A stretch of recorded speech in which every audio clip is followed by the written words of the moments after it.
Bismillahirrahmanirrahim. Assalamualaikum warahmatullahi wabarakatuh. Alhamdulillahirabbil alamin. Wassalatu wassalamu ala asrofil anbiya'i wal mursalin, nabiyina wa habibina Muhammadin wa ala alihi wa sahbihi ajmain wa man tabi'ahum bi ihsanin ila yaumidin. Allahumma sholli ala sayyidina Muhammad wa ala ali sayyidina Muhammad.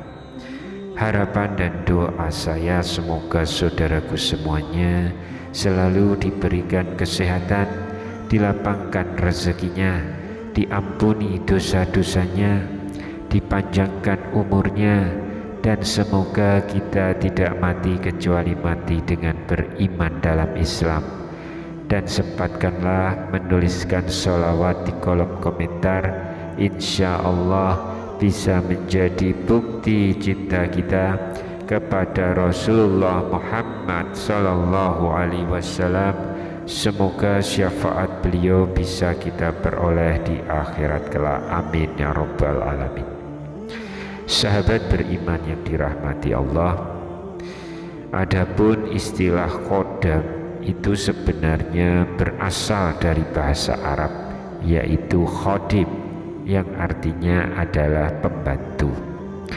Jin khodam berarti jin pembantu.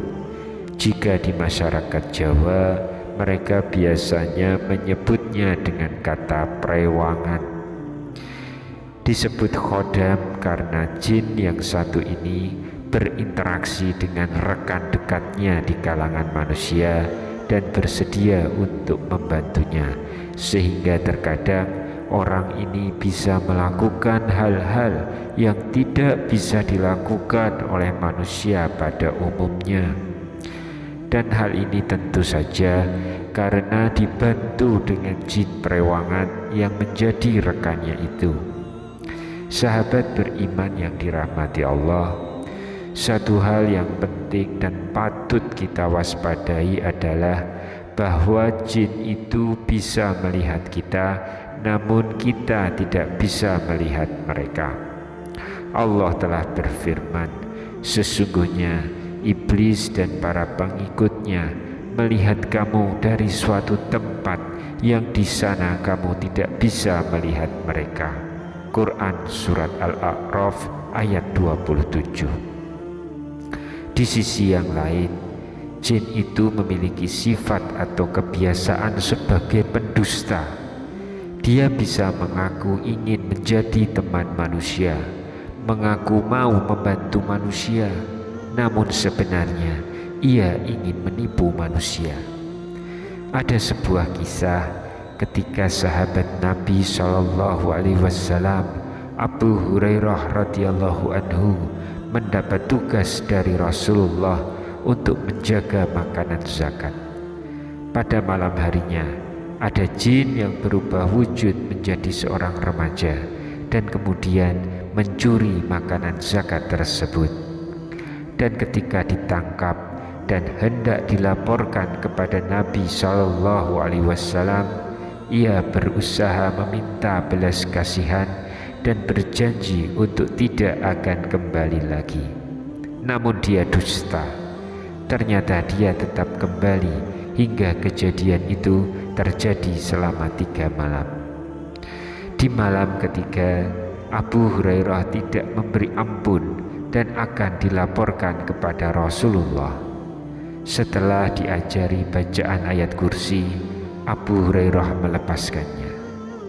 Pagi harinya, kejadian itu pun disampaikan kepada Rasulullah, lalu beliau bersabda, kali ini dia benar, meskipun aslinya dia pendusta. Hadis riwayat Bukhari.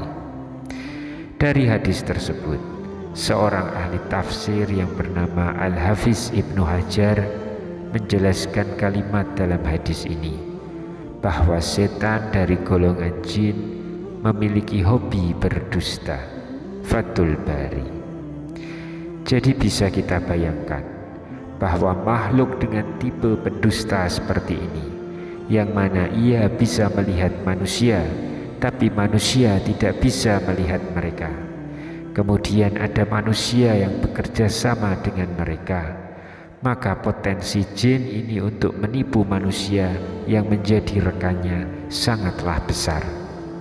Karena itu seharusnya makhluk yang seperti ini wajib dihindari, dijauhi, dan diwaspadai, bukan malah didekati dan diajak bekerja sama dengan kita. Maka sebenarnya sungguh aneh ketika ada orang yang begitu berharap bisa bekerja sama dengan jin. Sahabat beriman yang dirahmati Allah, orang-orang menyebut jin ini sebagai pembantu manusia. Namun sebenarnya, siapakah yang sebenarnya dibantu? Apakah pihak jin atau pihak manusia? Lalu siapa sebenarnya yang berkuasa? Apakah lebih berkuasa sang jin ataukah manusianya? Sejatinya, jin ini mau membantu manusia pasti tidak dengan cuma-cuma. Jin ini mau membantu manusia karena manusia itulah sebenarnya yang mau mengabdi kepada jin. Jin itulah yang sebenarnya lebih berkuasa, sementara manusia nantinya akan selalu bergantung kepada jin. Perlu dipahami saudaraku, tidak ada manusia yang mampu menguasai jin kecuali Nabi Sulaiman alaihissalam. Allah kisahkan dalam Al-Quran salah satu doa Nabi Sulaiman, yang artinya Sulaiman berdoa, "Ya Tuhanku, ampunilah aku dan anugerahkan kepadaku kekuasaan yang tidak dimiliki oleh seorang pun sesudahku. Sesungguhnya Engkaulah yang Maha Pemberi." Quran Surat Shad ayat 35. Salah satu di antara kekuasaan Nabi Sulaiman alaihissalam yang tidak mungkin dimiliki orang lain adalah bisa mengendalikan dan menguasai jin, sehingga semua jin menjadi tunduk dan patuh kepada Nabi Sulaiman alaihissalam. Bahkan Nabi Muhammad SAW sendiri juga tidak mau melangkai doa Nabi Sulaiman ini. Suatu ketika pada saat beliau mengimami sholat, Nabi SAW melakukan gerakan yang berbeda di luar kebiasaannya. Dan pagi harinya beliau menceritakan, "Sesungguhnya jin ifrit menampakkan diri kepadaku tadi malam untuk mengganggu sholatku. Kemudian Allah memberikan kemampuan kepadaku untuk memegangnya. Aku ingin untuk mengikatnya di salah satu tiang masjid, supaya pagi harinya kalian semua bisa melihatnya. Namun aku teringat doa saudaraku Sulaiman, 'Ya Tuhanku, ampunilah aku dan anugerahkanlah kepadaku kekuasaan yang tidak dimiliki oleh seorang pun sesudahku.' Kemudian beliau melepaskan jin itu dalam keadaan terhina. Hadis riwayat Bukhari dan Muslim. Nabi Muhammad SAW tidak mau mengikat jin itu di tiang masjid, karena jika itu beliau lakukan, maka itu artinya beliau berarti telah menguasai jin itu, yang mana itu adalah keistimewaan dari Nabi Sulaiman alaihissalam. Oleh karena itulah beliau melepaskan jin itu, karena beliau teringat oleh doa Nabi Sulaiman alaihissalam.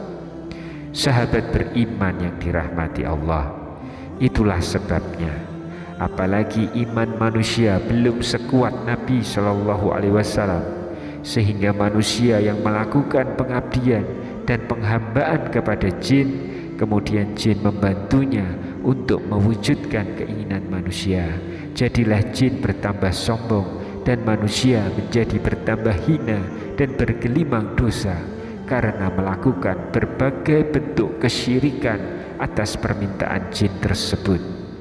Dan inilah yang diakui oleh jin, sebagaimana yang Allah firmankan di surat Al-Jin, bahwasanya ada beberapa orang laki-laki di antara manusia meminta perlindungan kepada beberapa laki-laki di antara jin, maka jin-jin itu menambah bagi mereka dosa dan kesalahan. Dan ketika di hari kiamat mereka dikumpulkan dan akan saling menyalahkan, Allah memasukkan mereka semua ke dalam neraka karena melakukan kerjasama yang diawali dengan syirik. Allah berfirman di dalam Al-Quran, ingatlah pada hari ketika Dia mengumpulkan mereka semua dan Allah berfirman, wahai golongan jin, kamu telah seringkali menyesatkan manusia. Kawan-kawan mereka dari golongan manusia berkata, ya Tuhan, kami telah saling mendapatkan kesenangan dan kami telah sampai pada waktu yang telah Engkau tentukan buat kami. Allah berfirman, nerakalah tempat kamu selama-lamanya, kecuali jika Allah menghendaki lain. Sesungguhnya Tuhanmu maha bijaksana, lagi maha mengetahui.